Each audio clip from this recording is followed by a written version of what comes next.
ডাকসুর নির্বাচনের একটা ভোট কেন্দ্র যেন অবশ্যই নাজিরাবাজার দেওয়া হয়, কারণ স্টুডেন্ট আসলে ক্যাম্পাসের থেকে বেশি নাজিরাবাজারে বেশি দেখা যাচ্ছে।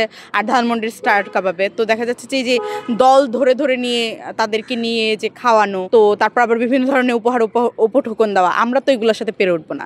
কারণ আমরা হচ্ছে এখানে রিপ্রেজেন্টেটিভ হইতে আসছি। কারণ হচ্ছে আমাদের মধ্যে যারা স্বতন্ত্র প্রার্থী আছে, আমরা তো মেয়ে মানুষ, আমাদের হচ্ছে হল গেটে ঢোকার একটা নির্দিষ্ট টাইম থাকে। আমরা না পারলেও আমাদের কিছু বন্ধুরা হচ্ছে আপনার এখন প্রচারণার জন্য নাজিরা বাজারে যায়, কারণ ওখানে গিয়ে তারা দেখে যে 100-150 স্টুডেন্ট ওখানেই তারা পেয়ে যায়। তো ভালো না যে যেখানে স্টুডেন্ট পাচ্ছে ওখানে গিয়ে সে প্রচারণা করতে পারতেছে।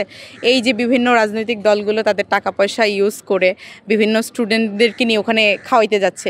তো এই কারণেই আমরা বলতেছি যে আসলে স্টুডেন্টদের আনাগোনা ঢাবি ক্যাম্পাসের তুলনায় ওই পয়েন্টগুলোতে বেশি। এই কারণে আমরা আসলে ওই যে একটা পরোক্ষ দাবি জানাবো যেন নাজিরাবাজারও একটা কেন্দ্র দেওয়া হয়, যাতে ডাকসুর ভোট কেন্দ্র একটা নাজিরাবাজারে এবং আরেকটা ধানমন্ডি স্টার কাবাবে দেওয়া হয়।